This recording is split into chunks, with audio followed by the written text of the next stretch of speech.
बेंगळूर येथील विधानसौधात सुरू असलेल्या अधिवेशनादरम्यान राज्यपालांशी करण्यात आलेले गैरवर्तन हा राज्याच्या इतिहासातील एक काळा दिवस असल्याची तीव्र टीका राज्यसभा खासदार इराण्या कडाडी यांनी केली. शुक्रवारी बेळगावमध्ये आयोजित पत्रकार परिषदेत ते बोलत होते. अधिवेशनाच्या वेळी मुख्यमंत्री यांनी राज्यपालांचे स्वागत करून त्यांना निरोप द्यायला हवा होता. मात्र सरकारमधील मंत्री व आमदारांनी राज्यपालांना अडवून गैरवर्तन केले असा आरोप त्यांनी केला. ನಿನ್ನೆ ನಡೆದಂಥ ಘಟನೆ ಅಲ್ಲಿ ರಾಜ್ಯಪಾಲರಿಗೆ ಅಡ್ಡಿಪಡಿಸಿರುವಂಥದ್ದು, ಅವ್ರ ಮೇಲೆ ಗುಂಡಾವರ್ತನೆ ತೋರಿರುವಂಥದ್ದು ಈ ಪ್ರಜಾಪ್ರಭುತ್ವ ದೇಗುಲದಲ್ಲಿ ನಡೆದಂಥ ಅತ್ಯಂತ ಕರಾಳ ದಿನ ಅಂತ ಹೇಳಿ ನಾನು ಹೇಳಲಿಕ್ಕೆ ಬಯಸ್ತೇನೆ. ಯಾಕಂತಂದ್ರೆ ಗೌರವಾನ್ವಿತ ರಾಜ್ಯಪಾಲರು ವಿಧಾನಸಭೆಗೆ ಬರುವಾಗ ಮತ್ತು ವಿಧಾನಸಭೆಯಿಂದ ನಿರ್ಗಮಿಸುವಾಗ ರಾಜ್ಯದ ಮುಖ್ಯಮಂತ್ರಿ ಆದಿಯಾಗಿ ಎಲ್ಲರೂ ಅವ್ರನ್ನ ಸ್ವಾಗತ ಮಾಡಿ ಒಳಗೆ ಕರ್ಕೊಂಡು ಹೋಗಬೇಕು ಮತ್ತು ಅಷ್ಟೇ ಗೌರವಪೂರ್ವಕವಾಗಿ ಅವ್ರನ್ನ ವಾಪಸ್ ಕರ್ಕೊಂಡು ಹೋಗುವಂಥದ್ದು ವಾಡಿಕೆ ಇದೆ. ಈ ಹಿಂದಿನಿಂದ ನಡೆದು ಬಂದಂಥ ಒಂದು ಪರಂಪರೆ. ಇವತ್ತು ಕರ್ನಾಟಕ ಸರ್ಕಾರ ಆ ಪರಂಪರೆಯನ್ನು ಮುರಿದು ಹಾಕಿ ಒಂದು ರೀತಿ ಗೂಂಡಾವರ್ತನೆಯನ್ನು ಕಾಂಗ್ರೆಸ್ಸಿನ ಅನೇಕ ಶಾಸಕರು ತೋರೋದ್ರ ಮುಖಾಂತರ ಕರ್ನಾಟಕ ಕೂಡ ಎಲ್ಲೋ ಒಂದು ಕಡೆ ಪಶ್ಚಿಮ ಬಂಗಾಳದ ರೀತಿಯಲ್ಲಿ ಅಧಿಕಾರವನ್ನು ತನ್ನ ತೋಳ್ಬಲದ ಮುಖಾಂತರನೇ, ತನ್ನ ಗುಂಡಾವರ್ತನೆ ಮುಖಾಂತರನೇ ಇಟ್ಕೊಳ್ಬೇಕನ್ನುವಂಥ ಒಂದು ವಿಚಾರದ ಕಡೆಗೆ ಹೆಜ್ಜೆ ಹಾಕ್ತಾ ಇದೆ ಅಂತ ಹೇಳಿ ನನಗೆ ಅನ್ನಿಸ್ತಾ ಇದೆ. ಇವತ್ತು ಒಕ್ಕೂಟ ವ್ಯವಸ್ಥೆಯಲ್ಲಿದ್ದೀವಿ ನಾವು ಅನ್ನುವಂಥದ್ದನ್ನು ಕರ್ನಾಟಕದ ಗೌರವಾನ್ವಿತ ಮಾನ್ಯ ಮುಖ್ಯಮಂತ್ರಿಗಳು ಮತ್ತು ಅವರ ಸಚಿವ ಸಂಪುಟ ಮರೆತಿದೆ ಅಂತ ನಾನು ಭಾವಿಸ್ತೀನಿ. ಯಾಕಂತಂದರೆ ಒಕ್ಕೂಟದ ವ್ಯವಸ್ಥೆಯಲ್ಲಿ ರಾಜ್ಯಪಾಲರ ನೇಮಕ ಆಗುವಂಥದ್ದು ರಾಷ್ಟ್ರಪತಿಗಳ ಮೂಲಕ. ನೀವು ಏನು ಬೇಕಾದರೂ ಬರ್ಕೊಟ್ರು ಓದಬೇಕನ್ನುವಂಥದ್ದು ಇಲ್ಲ. ಯಾಕಂದರೆ ಪ್ರಜಾಪ್ರಭುತ್ವ ವ್ಯವಸ್ಥೆ ಮತ್ತು ಈ ಸದನಕ್ಕೆ ಗೌರವ ಕೊಡುವಂಥ ರೀತಿಯಲ್ಲಿ ಮೊದಲನೇ ಪ್ಯಾರ ಮತ್ತು ಕೊನೆಯ ಪ್ಯಾರವನ್ನು ಅವರು ಓದಿದ್ದಾರೆ. ಉಳಿದದ್ದನ್ನು ಅವರು ಉಲ್ಲೇಖ ಮಾಡಲಿಲ್ಲ. ಅದನ್ನು ನೀವು ಚರ್ಚೆ ಮಾಡುವಂಥ ವೇದಿಕೆ ಬೇರೆ ಕಡೆ ಇದೆ.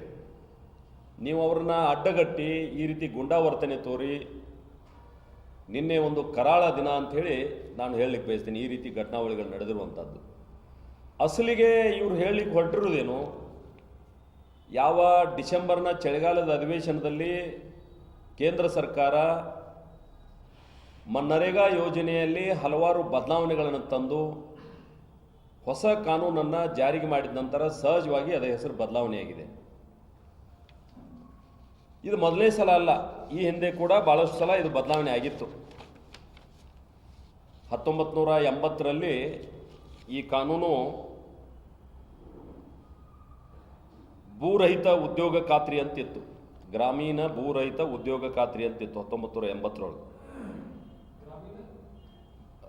1980ರಲ್ಲಿ ರಾಷ್ಟ್ರೀಯ ಗ್ರಾಮೀಣ ಉದ್ಯೋಗ ಕಾರ್ಯಕ್ರಮ ಅಂತಿತ್ತು. 1980ರಲ್ಲಿ ರಾಷ್ಟ್ರೀಯ ಗ್ರಾಮೀಣ ಉದ್ಯೋಗ ಕಾರ್ಯಕ್ರಮ. ಅದನ್ನು 83ರೊಳಗೆ ಏನು ಬದಲಾವಣೆ ಮಾಡಿದರು ಅಂದರೆ ಕಾಲಕ್ಕೆ ಈ ಮಸೂದೆಗಳಿಗೆ ಬದಲಾವಣೆ ಬರ್ತಿರ್ತಾವೆ. ಅಂದರೆ ಯಾವಾಗ ಒಂದು ಕಾನೂನು ಪಾಸ್ ಆಗ್ತದೆ, ಪಾಸ್ ಆದ ನಂತರ ಪ್ರಾಕ್ಟಿಕಲ್ ಆಗಿ ಅದನ್ನು ಫೀಲ್ಡಿಗೆ ಹೋದಾಗ ಅದಕ್ಕೆ ಏನೇನು ತೊಂದರೆ ಬರ್ತಾವೆ ಅದನ್ನು ಸರಿಪಡಿಸುವಂಥ ದೃಷ್ಟಿಯಿಂದ 50 ವರ್ಷಗಳಲ್ಲಿ ಆ ಕಾನೂನನ್ನು ಬದಲಾವಣೆ ಮಾಡ್ತಾರೆ. ಹಂಗೆ ಬದಲಾವಣೆ ಮಾಡಿದಂಥ ಸಂದರ್ಭದಲ್ಲಿ ಮೊದಲಿಗೆ ಇದು ರಾಷ್ಟ್ರೀಯ ಗ್ರಾಮೀಣ ಉದ್ಯೋಗ ಕಾರ್ಯಕ್ರಮ ಅಂತಿತ್ತು.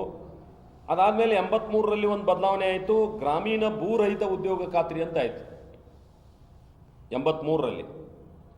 89ರಲ್ಲಿ ಜವಾಹರ್ ರೋಜ್ಗಾರ್ ಯೋಜನೆ ಅಂತ ಆಯಿತು. ಇದೇ ಕಾಂಗ್ರೆಸ್ಸಿಗರೇ ಜವಾಹರ್ ರೋಜ್ಗಾರ್ ಯೋಜನೆ ಅಂತ ಇಟ್ಟರು 89ರಲ್ಲಿ. ಆಮೇಲೆ ಇದನ್ನು ಮತ್ತೆ 4 ವರ್ಷಗಳಲ್ಲಿ ಬದಲಾವಣೆ ಮಾಡಿ ಉದ್ಯೋಗ ಭರವಸೆ ಯೋಜನೆ ಅಂತ ಮಾಡಿದರು. ಯಾವಾಗ 93ರಾಗ ಉದ್ಯೋಗ ಭರವಸೆ ಯೋಜನೆ ಅಂತ ಮಾಡಿದರು. 99ರೊಳಗೆ ಜವಾಹರ್ ಗ್ರಾಮ್ ಸಮೃದ್ಧಿ ಯೋಜನೆ ಅಂತ ಮಾಡಿದರು. ಆಮೇಲೆ 2001ರೊಳಗೆ ಸಂಪೂರ್ಣ ಗ್ರಾಮೀಣ ರೋಜ್ಗಾರ್ ಯೋಜನೆ ಅಂತ ಮಾಡಿದರು. 2004ರಾಗ ನಿಮಗೆಲ್ಲ ನೆನಪದೆ ಅಂತ ಭಾವಿಸ್ತೇನೆ ನಾನು. ಯಾಕಂದರೆ 20-21 ವರ್ಷದ ಘಟನೆ. ಕೂಲಿಗಾಗಿ ಕಾಳು ಅಂತ ಪ್ರಾರಂಭ ಆಯ್ತಲ್ಲ ಅವಾಗ. ಅದು ರಾಷ್ಟ್ರೀಯ ಕೆಲಸಕ್ಕಾಗಿ ಆಹಾರ ಅಂತಕ್ಕಂಥ ಹೆಸರಿನ ಮೇಲೆ ಈ ಕಾರ್ಯಕ್ರಮ ನಡೀತು. ನಾವು ಹಳ್ಳಿಯೊಳಗೆಲ್ಲ ಅದನ್ನು ಕೂಲಿಗಾಗಿ ಕಾಳು ಅಂತ ಹೇಳ್ತಾ ಇದ್ದೀವಿ. 2005-6ರೊಳಗೆ ಕೇಂದ್ರ ಸರ್ಕಾರ ನರೇಗಾ ಅಂತ ಮಾಡಿತು. ಯಾವಾಗ ಚುನಾವಣೆ ಬಂತು, ಆ ಚುನಾವಣೆ ಬಂದಂಥ ಸಂದರ್ಭದಲ್ಲಿ ಮಹಾತ್ಮ ಗಾಂಧಿ ಹೆಸರು ಸೇರಿಸಿದ್ರೆ ನಮ್ಗೆ ಓಟ್ ಹೆಚ್ಚು ಬರ್ತಾವ ಅಂತ ಹೇಳಿ ನರೇಗಾವನ್ನು ಮಹಾತ್ಮ ಗಾಂಧಿ ನರೇಗಾ ಅಂತ ಮಾಡಿದರು, ಮನ್ನರೇಗಾ ಮಾಡಿದರು. ಹೀಗೆ ಕಾಲಕ್ಕೆ ಮಸೂದೆಗಳ ಬದಲಾವಣೆ ಆದಂಗೆ ಅದಕ್ಕೆ ಪೂರಕವಾದಂಥ ಅವತ್ತಿನ ಕಾಲಘಟ್ಟಕ್ಕೆ ಏನೇನು ಹೆಸರು ಬೇಕೋ ಆ ಹೆಸರನ್ನು ಹಿಂದಿನ ಸರ್ಕಾರಗಳು ಇಟ್ಕೊಂಡು ಬಂದವು. ಕಾಂಗ್ರೆಸ್ ಸರ್ಕಾರ ಕೂಡ ಅದರಿಂದ ಹೊರತಾಗಿಲ್ಲ. ಜವಾಹರ್ ಹೆಸರಿತ್ತು ಅಂತ ತೆಗೆದ್ರು, ಕೂಲಿಗಾಗಿ ಕಾಳಿತ್ತು ಅದನ್ನು ತೆಗೆದ್ರು, ಈ ಎಲ್ಲ ಹೆಸರುಗಳನ್ನು ತೆಗೆದು ಮನ್ನರೇಗಾ ಅಂತ ಇಟ್ಟರು. यावेळी भाजप शहर अध्यक्ष गीता सुतार, महापालिकेतील सत्ताधारी पक्षाचे नेते हनुमंत कोंगाळी आदी उपस्थित होते. विनोद कोलकार, KMM मराठी, बेळगाव.